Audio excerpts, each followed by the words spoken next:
Assalamualaikum warahmatullahi wabarakatuh. Merdeka Vokasi telah meluncurkan 10 terobosan Merdeka Belajar untuk terus memajukan pendidikan di Indonesia. Kampus Merdeka Vokasi yang bertujuan untuk mengintegrasikan pendidikan tinggi vokasi dengan dunia kerja demi menghasilkan lulusan yang kompeten dan kompetitif, serta sebagai bentuk nyata untuk lebih memerdekakan pendidikan vokasi serta upaya mewujudkan SDM unggul dan juga berdaya saing. Menteri Pendidikan, Kebudayaan, Riset, Satuan Pendidikan Vokasi yang mengundang pelibatan yang komprehensif, menyeluruh dan mendalam dari industri serta dunia kerja. Penyelenggaraan kampus Merdeka Vokasi ini sekaligus sebagai akselerator bagi perguruan tinggi vokasi untuk mencapai target sesuai dengan indikator kinerja utama atau IKU perguruan tinggi yang telah kita serta sekali lagi kita sangat mendorong agar terjadi kolaborasi yang tuntas dan total antara pendidikan tinggi vokasi dengan seluruh pihak. Seperti tadi kami sampaikan, pihak-pihak tersebut meliputi industri dan dunia kerja, pemerintah daerah, pihak SMK, pihak masyarakat, serta khususnya juga dengan pihak Sivitas Pendidikan Tinggi Akademik atau Dikti. Mereka, para dosen, para peneliti dari Prodi S1, S2, S3 berkolaborasi dengan Prodi atau peneliti atau Sivitas dari Prodi Diploma dan Sarjana Terapan, serta insya Allah Indonesia akan menjadi lebih kuat dengan kolaborasi yang sangat komprehensif ini. Tayangan video praktik baik mengenai pengembangan pendidikan tinggi vokasi di Indonesia.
telah kita saksikan bersama tayangan tentang praktik baik dan kolaborasi dengan dunia kerja yang dilakukan oleh Politeknik, Sekolah Vokasi, dan Fakultas Vokasi di seluruh Indonesia.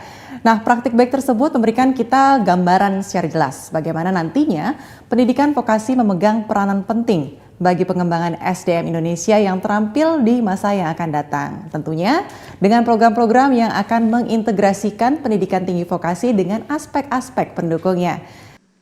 Visi kita untuk vokasi sebenarnya visi yang sangat sederhana, tapi cara mencapainya itu sangat sulit.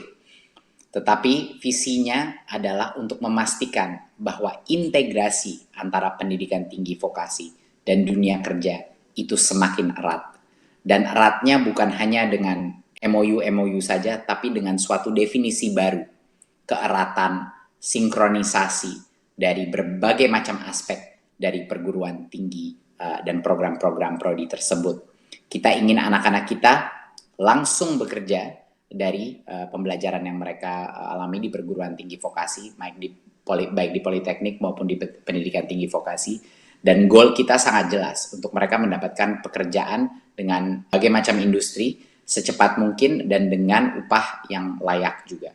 Ya, ini adalah esensi daripada objektif atau goal daripada visi Kampus Merdeka Vokasi. Ya, kita ingin lulusan kompeten, kita ingin lulusan produktif, dan kita ingin lulusan kompetitif. Dan ini yang benar-benar perlu kita transformasikan paradigma lama di mana banyak sekali lulusan-lulusan daripada perguruan tinggi atau politeknik itu tidak mendapatkan kesempatan yang sama seperti perguruan tinggi lainnya yang sifatnya lebih akademis, dan ini suatu hal yang harus kita koreksi bersama dan harus kita jadikan lulusan-lulusan perguruan tinggi vokasi kita jadi jauh lebih produktif dan kompetitif. Kalau membahas mengenai konsep link and match, level 1 itu berbicara mengenai MOU dengan industri. Kita ingin merubah total paradigma ini. Kita dengan berbagai macam inisiatif di Dejen Vokasi sekarang, kita menyediakan standar 8+I link and match. Artinya, kriteria yang kita sebut link and match itu jauh lebih ketat, jauh lebih mendalam dari hanya sekedar MOU. Jadi buat kami sekarang di Dejen Vokasi dan Kemendikbudristek, MOU itu tidak cukup. Kita harus memastikan ada 8 elemen yang benar-benar terpenuhi untuk kita bisa bilang ini baru namanya institusi perguruan tinggi vokasi yang link and match dengan industri. 1, kurikulum itu harus disusun bersama. Kalau tidak ada bukti bahwa kurikulum itu tidak disusun bersama, itu artinya bukan link and match. Dan kurikulum itu harus melengkapi bukan hanya hard skill, tapi juga soft skill dari kebutuhan dunia kerja. Kedua, pembelajaran itu harus berdasarkan project base. Harus punya emphasis terhadap praktek untuk memastikan hard skills itu dan karakter development daripada peningkatan karakter daripada murid-muridnya, mahasiswanya itu terjamin. Jadi mereka harus belajar dengan bekerja, belajar menerapkan. Jadi project based learning. Ketiga, bukan teori. Ketiga adalah partisipasi daripada praktisi dan instruktur dari industri atau ahli dari industri itu wajib. Dan akan ditingkatkan secara signifikan minimal mencapai 50 jam per semester per program studi. Ya, ini merupakan suatu ketetapan tentuan yang sangat penting. Karena bagaimana anak-anak akan mendapatkan skill-skill yang relevan di industri kalau praktisinya bukan berasal dari industri. Keempat adalah kewajiban minimal 1 semester untuk melakukan magang atau praktek kerja di dunia kerja. Kalau bisa 1 tahun, tapi minimal 1 semester. Kelima adalah memastikan bahwa baik lulusannya maupun dosen instrukturnya itu mempunyai sertifikasi kompetensi yang tepat untuk masing-masing sektor industri. Keenam adalah untuk memastikan bahwa dosen atau instrukturnya di dalam PT Vokasi itu secara rutin mendapatkan update teknologi, mendapatkan update pelatihan dari dunia kerja. Jadi seberapa sering mereka itu mendapatkan pendalaman, mendapatkan refresh, mendapatkan upgrading dari industri itu merupakan kriteria yang sangat penting. Dan ketujuh adalah punya riset terapan yang mendukung teaching factory atau teaching industry yang berada di dalam perguruan tinggi vokasi tersebut. Ya, Dan riset terapan ini harus bermulai dari suatu kasus atau kebutuhan di industri. Terakhir, dan salah satu yang terpenting adalah komitmen serapan. Jadinya yang dimaksudkan link and match, kalau tidak ada komitmen untuk merekrut lulusan-lulusan dari perguruan tinggi tersebut, itu namanya bukan link and match. Jadi kriteria link and match ini jauh lebih mendalam, jauh lebih ketat daripada hanya MOU. Ya, jadi kalau kita maksudkan link and match dengan industri, ini yang kita maksudkan. 8 aspek ini semuanya terpenuhi. Kita akan menjelaskan ada 2 program utama kita. Yang pertama adalah Dana Kompetitif Kampus Vokasi yang akan berfokus kepada 2 program. Kita memberikan dana yang akan ada proposal dari berbagai macam perguruan tinggi vokasi, tapi dana ini direstrik untuk 2 program. Satu adalah program SMK D2 jalur cepat untuk memperbesar program-program D2 yang nyambung dengan SMK-SMK kita untuk menjadikan talenta-talenta yang jauh lebih siap memasuki dunia profesionalisme. Dan yang kedua adalah untuk kompetitifan ini bagi prodi-prodi yang mau mengupgrade D3 mereka untuk menjadi D4. Untuk memperkuat potensi lulusan mereka juga untuk mendapatkan pekerjaan-pekerjaan di sektor-sektor industri yang paling besar, sektor-sektor industri yang paling strategis untuk. Dan program kedua yang lebih besar lagi sebesar 180 miliar, tadi yang dana kompetitif itu 90 miliar, untuk yang kedua adalah dana padanan kampus vokasi atau matching fund. Ini sebesar 180 miliar. Dan ini adalah untuk pemberian kepada 3 jenis menu pilihan. Kalau perguruan tinggi vokasi ingin mengembangkan pusat riset atau pusat unggulan teknologi, atau 2, mereka ingin melakukan komersialisasi atau hilirisasi daripada suatu produk riset terapan, atau ketiga, mereka ingin membangun startup, membangun suatu perusahaan, suatu bisnis yang dibangun dengan kemitraan dengan dunia kerja. Jadi ini semua matching fund ini adalah kolaborasi dengan anggaran yang diberikan oleh pihak luar. Ya, mari kita masuk pertama ke dana kompetitif kampus vokasi dulu. Apa kondisi saat ini?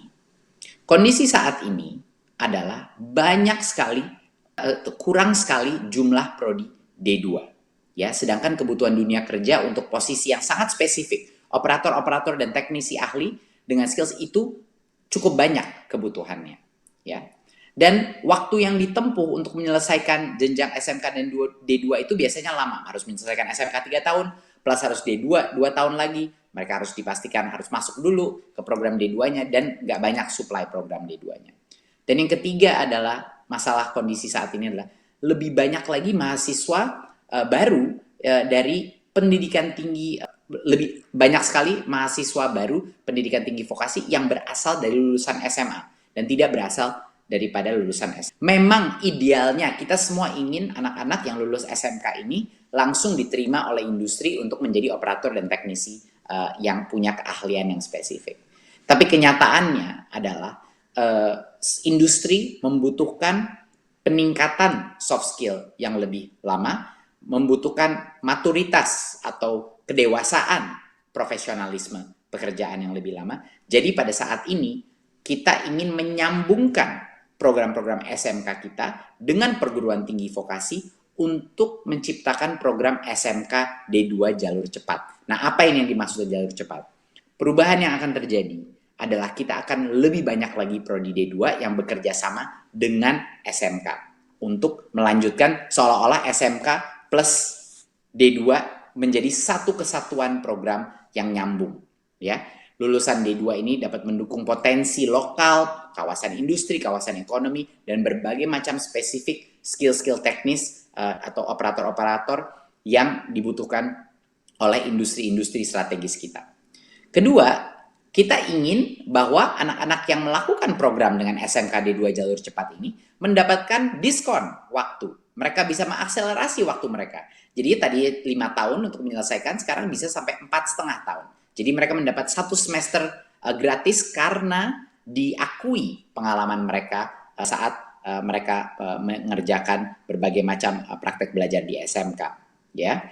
Dan siswa SMK memiliki kemerdekaan untuk melanjutkan ke jenjang D2 jalur cepat karena mereka membutuhkan gelar ini juga untuk mendapatkan pekerjaan-pekerjaan yang lebih kompetitif. Kali ini lulusan SMK masih tidak cukup untuk mereka mendapatkan kredibilitas di berbagai macam industri. Nah, dan pembelajaran di SMK tersebut dirancang untuk kompatibel dengan perguruan tinggi vokasinya. Jadinya ada pernikahan antara program-program D2 ini dengan SMK-SMK yang mereka pilih untuk meningkatkan peluang untuk melanjutkan ke jenjang selanjutnya. Jadi ini kita ada program fast track dan program pernikahan. Nah, ini yang saya jelaskan tadi, bahwa pada saat murid itu melakukan pembelajaran di SMK yang bekerja sama dengan program D2, tentunya di akhir semesternya tadi, semester terakhir atau semester ke-6, mereka akan bekerja melalui praktek kerja lapangan. Ya. Setelah mereka menerima ijazah SMK dan sertifikat kompetensi, mereka pengalaman tersebut, semester ke-6 tersebut, akan diakui dalam bentuk rekognisi pembelajaran lampau oleh pendidikan tinggi vokasi yang menjalankan program D2 Fast Track ini, SMK D2 Fast Track ini. Jadinya mereka menghemat satu semester. Mereka menghemat satu semester dari pembelajaran mereka. Sehingga anak itu bisa lalu melanjutkan di pembelajaran di kampus vokasi dan mereka mendapatkan bonus atau diskon ya, courting sebesar satu semester. Sisanya mereka akan langsung melakukan kuliah mereka dengan magang, dengan dual system, dan ujung-ujungnya mereka akan dalam 1,5 tahun di dalam kampus di dalam perguruan tinggi vokasi tersebut, mereka akan mendapatkan ijazah D2 dan sertifikat kompetensi ya di waktu yang lebih cepat.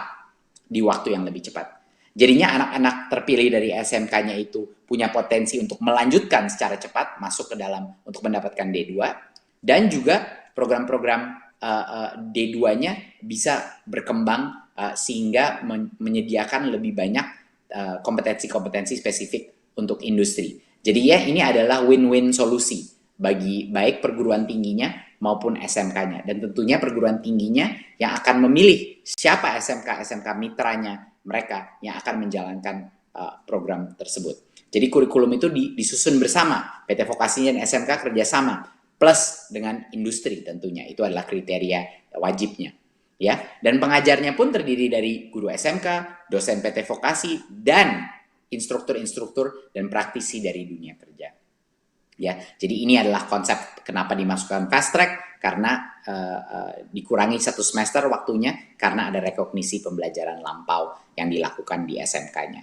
Makanya untuk memastikan bahwa kualitas di SMK itu terbaik, PT Vokasinya akan memastikan di program D2-nya bahwa mereka terlibat dari awal untuk menyusun dan membantu mengupgrade kurikulum di SMK-nya agar RPL ini sukses dan anak-anak ini mendapat prospek yang jauh lebih tinggi untuk mendapatkan pekerjaan pada saat mereka lulus dari perguruan tinggi vokasi. Mereka dapat D2, bukan hanya dapat lulusan sertifikasi kompetensi dari SMK-nya saja.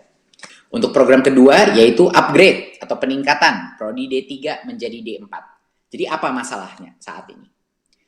Saat ini yang harus kita sadari adalah minat masyarakat terhadap pendidikan tinggi vokasi itu relatif rendah.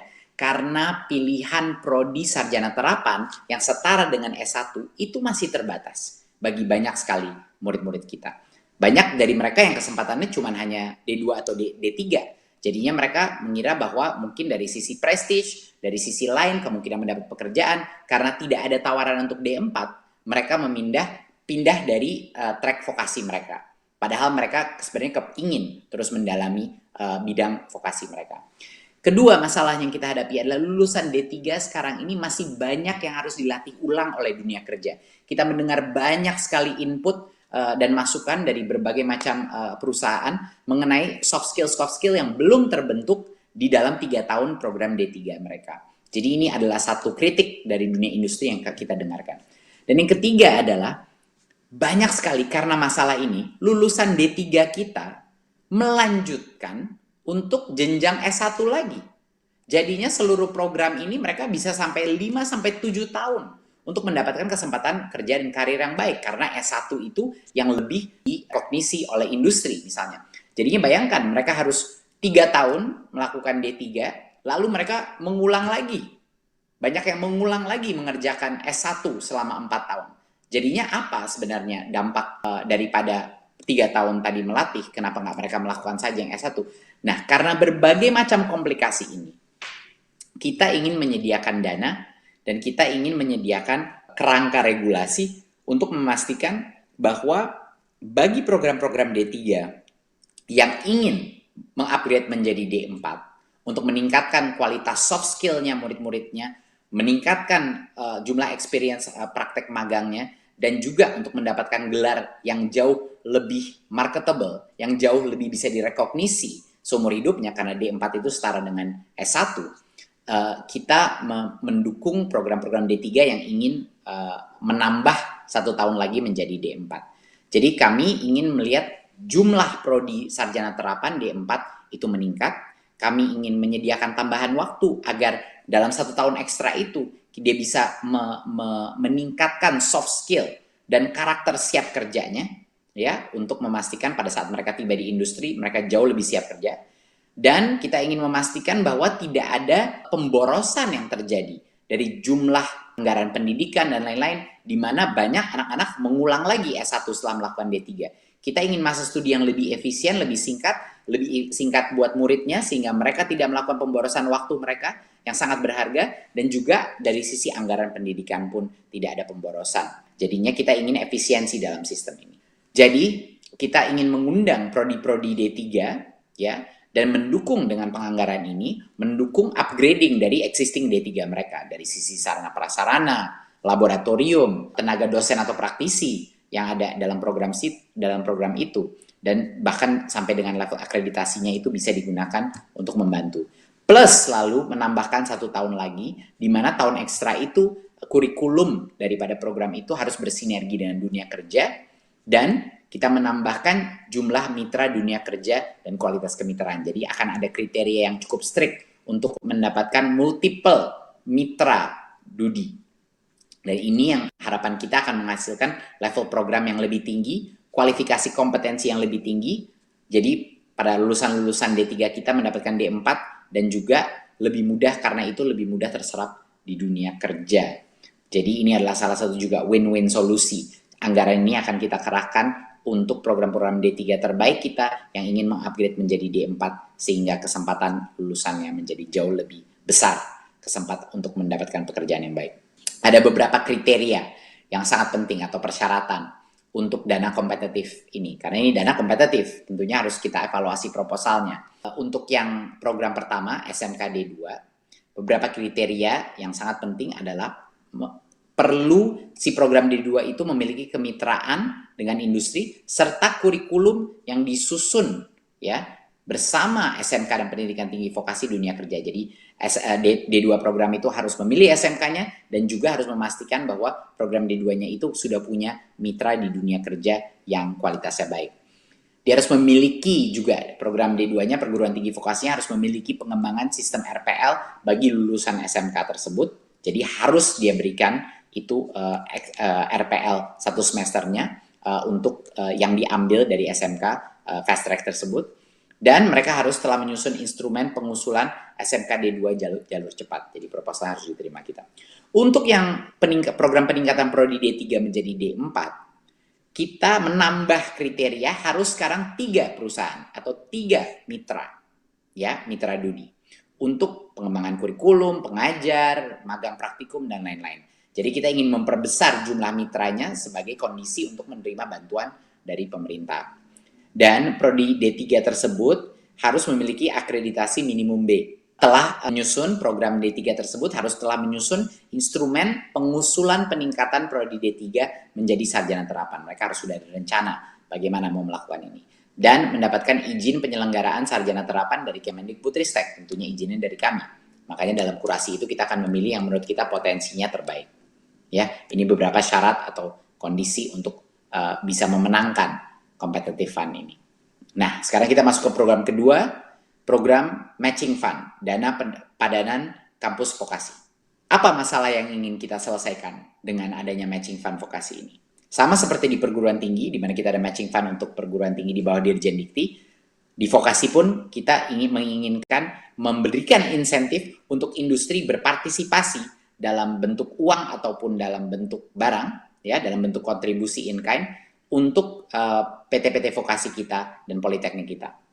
Saat ini riset terapan di pendidikan tinggi vokasi ini belum semua berorientasi kepada pasar. Banyak yang tidak ada potensi hilirisasinya, banyak yang riset terapannya itu lebih sifatnya akademis, dan publishing paper saja, sedangkan ini adalah PT Vokasi dan Politeknik. Jadi itu tidak masuk akal. Kenapa? Hasilnya itu semuanya outputnya paper, sedangkan harusnya outputnya adalah inovasi dan terapan real output atau impact di dalam industri tersebut. Dan penggunaan teaching factory atau laboratorium praktik ini masih belum optimal. Jadi apa perubahan yang ingin terjadi, yang ingin kita lakukan? Dengan adanya matching fund ini, harapannya bahwa riset-riset di pendidikan tinggi vokasi ini orientasinya full terhadap kebutuhan di pasar dan industri, sehingga hasil riset itu punya potensi terhilirisasi, ya, end to end. Itu adalah goalnya daripada riset terapan di perguruan tinggi vokasi. Kedua, kita ingin meningkatkan kerjasama pendidikan tinggi vokasi dengan dunia kerja dengan memberikan matching fund ini. Jadi kalau mereka masukkan Rp1, misalnya kita berikan Rp1 merealisasi produk ataupun melakukan research. Ketiga adalah kita ingin meningkatkan pemanfaatan teaching factory dan laboratorium praktik untuk project based learning, ya, yang dilakukan. Ini hanya bisa terjadi kalau industri mendorong penggunaan dan kolaborasi daripada mesin-mesin tersebut, daripada factory-factory tersebut untuk memproduksi hal-hal yang nyata, yang benar-benar memenuhi pesanan dunia kerja.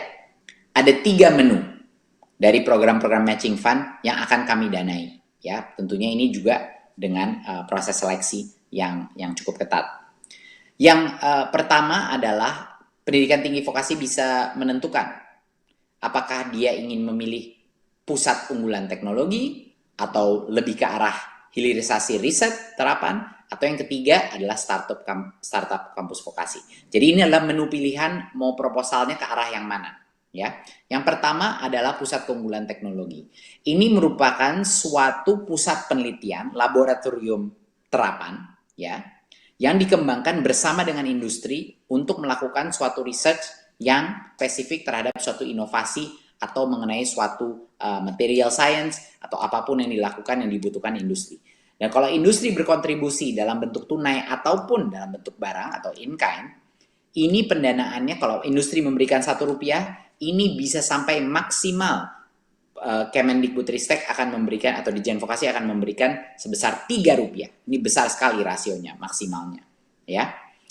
Ini adalah untuk pusat unggulan teknologi atau laboratorium riset yang di co-funding dengan industri. Pilihan menu kedua adalah untuk hilirisasi produk riset terapan. Ini adalah bentuk kerjasama di mana suatu industri, ya, melakukan suatu hilirisasi prototyping misalnya daripada suatu produk, suatu inovasi yang mau dilakukan di dalam perguruan tinggi atau politeknik untuk membantu mengatasi suatu masalah spesifik yang dihadapi perusahaan atau industri tersebut. Di sini kita melakukan pendanaan rasio 1:1. Ya, sekali lagi, dan ini adalah mungkin salah satu contoh yang kita sudah melihat momentumnya cukup besar, di mana ada banyak perusahaan akan menaruhkan dana untuk melakukan hilirisasi dari suatu prototipe produk, suatu inovasi, suatu metode proses industri yang baru, apapun itu. Dan disitulah pemerintah akan hadir untuk memberikan insentif mendobel jumlah anggaran yang diberikan oleh industri.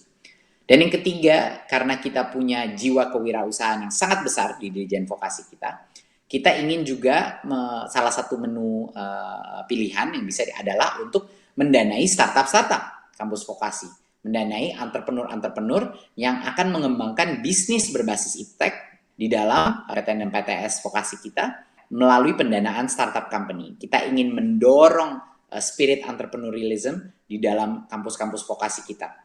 Dan untuk ini juga ada pendanaan 1:1. Sekali lagi, perusahaan bisa memberikan dalam bentuk tunai, dalam bentuk uang, atau dalam bentuk barang, misalnya mesin, atau fasilitas, dan lain-lain. In kind, itu dua-duanya akan direkognisi sebagai kontribusi kepada program ini. Jadi ini adalah 3 menu pilihan untuk dana padanan kampus vokasi untuk matching fund.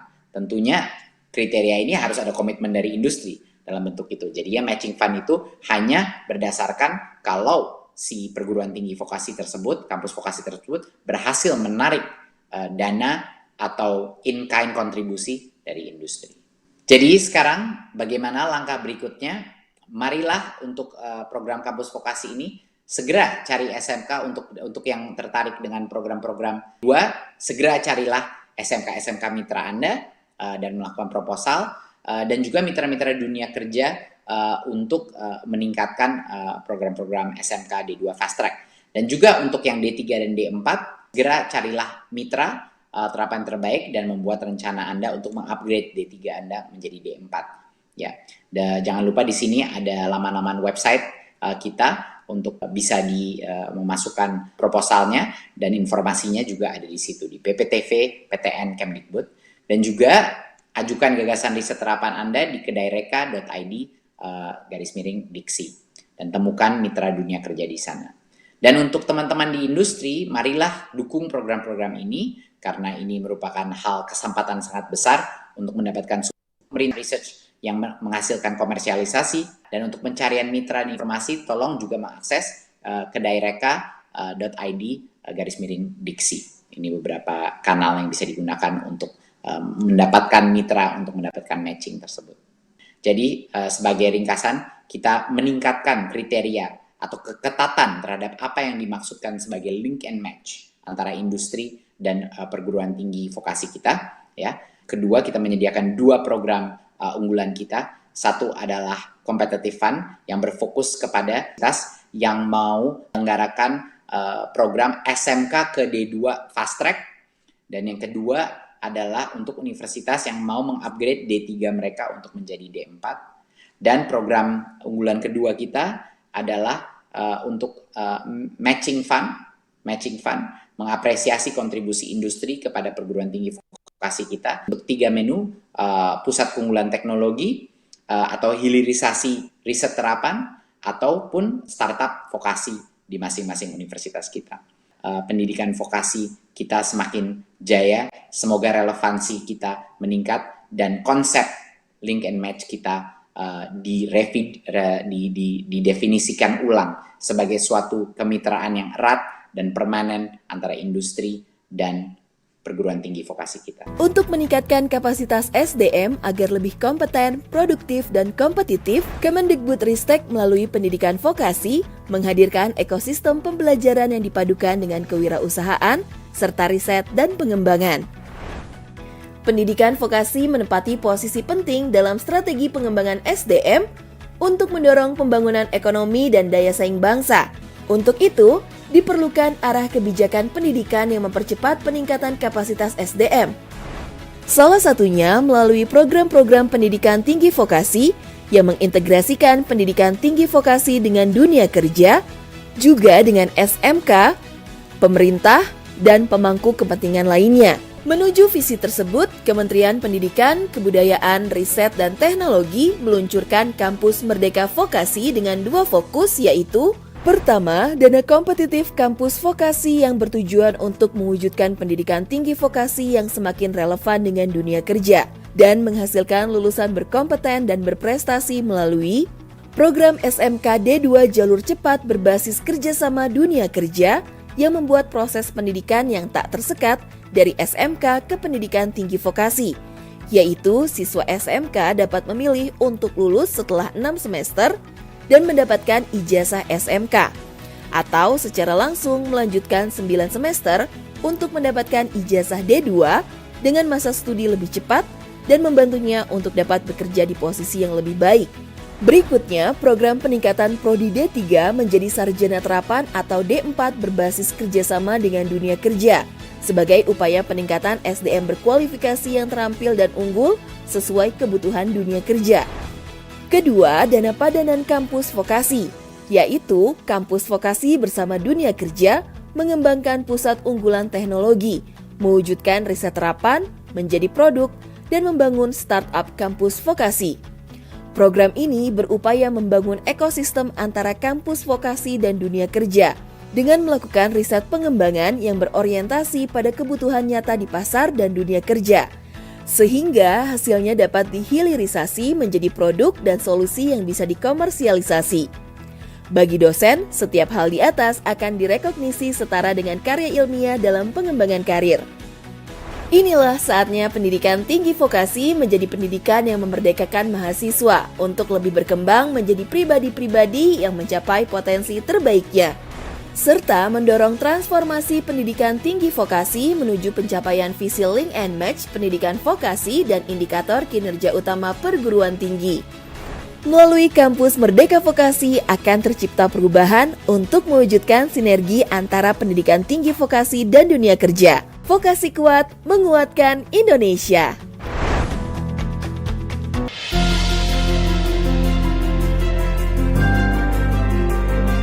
Beberapa manfaat yang telah kami rasakan melalui program ini, yang pertama, para lulusan memiliki pengetahuan dan keterampilan yang dibutuhkan perusahaan dan telah siap bekerja.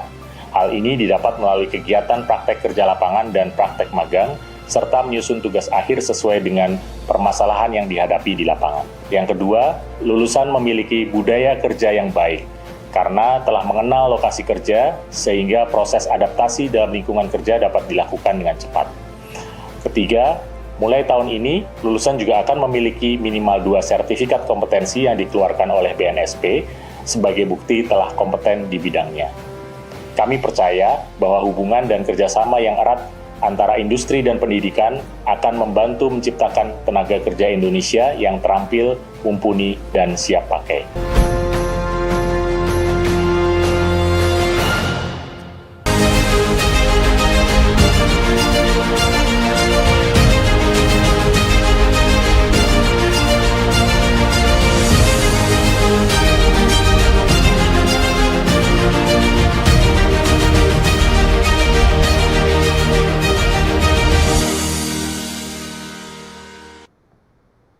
Kriterianya beda-beda, tergantung mau pilih menu yang mana.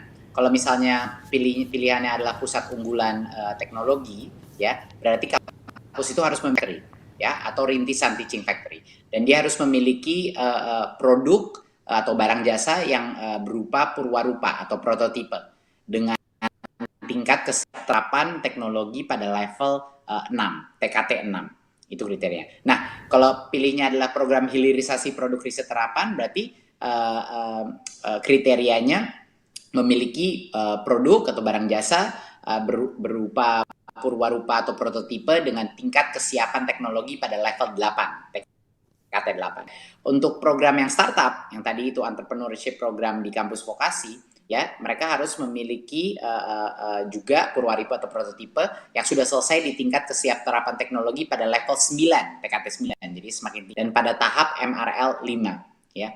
Di luar itu juga dosen sebagai pengusul program dana padanan merupakan dosen yang memiliki nomor induk dosen nasional NIDN, ya, dan atau nomor induk dosen khusus, ya, memiliki rekam jejak sesuai dengan produk dari yang diusulkan dan terdaftar di kedai reka, dan tidak sedang studi lanjut atau kegiatan seperti academic recharging, postdoc dan lainnya, harus fokus. Dan selain itu kampus vokasi itu ataupun dosen pengusul utama itu harus memperoleh komitmen penyediaan dana padanan dari dunia kerja. Jadi harus ada bukti bahwa dunia kerja mengkomit dalam tunai atau dalam bentuk barang sejumlah itu. Lalu dunia kerja mitra bersama dengan kampus vokasi tersebut juga harus terdaftar di dalam kedai reka. Disitulah kita mengelola platform datanya. Pengembangan startup. Kriteria program startup kampus TRL 9, TKT 9, dan tahap MRL atau Market Readiness Leveling juga sudah tuntas. Jadi tidak hanya technical, tapi juga marketnya sudah clear, kebutuhan pasar, serta ini kami baru membuka matching fund untuk kampus vokasi, maka sehingga kampus vokasi ini juga segera bisa mendapatkan pasangan masing-masing. Meskipun pada saat ini beberapa kampus vokasi sudah menyampaikan ke kami, mereka sudah bergerak untuk mencari teman-teman perusahaan atau industri untuk berkolaborasi di dalam program matching fund ini, serta startup juga. Pada saat ini memang sudah ada beberapa percontohan startup yang sudah kita coba kurasi dan bisa menjadi model nanti.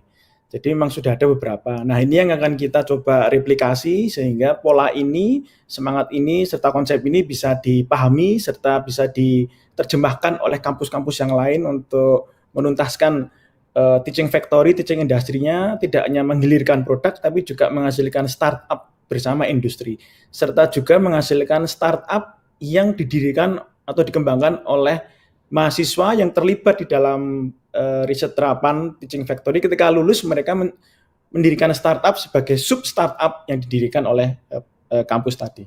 Untuk menciptakan output tadi maka diperlukan resep, yaitu kurikulum. Nah, kurikulum ini tidak boleh dibikin sendiri. SMK bikin kurikulum tanpa menyertakan keterlibatan dari perguruan tinggi vokasi dan industri. Sehingga kurikulum ini adalah resep yang diciptakan atas dalam tanda kutip pernikahan segitiga. Jadi kurikulum ini diciptakan bersama oleh pendidikan tinggi SMK, pendidikan tinggi vokasi dan industri. Nah, kurikulum ini yang juga harus mengacu karakter, kemudian soft skills dan peningkatan technical skills yang terus berkelanjutan.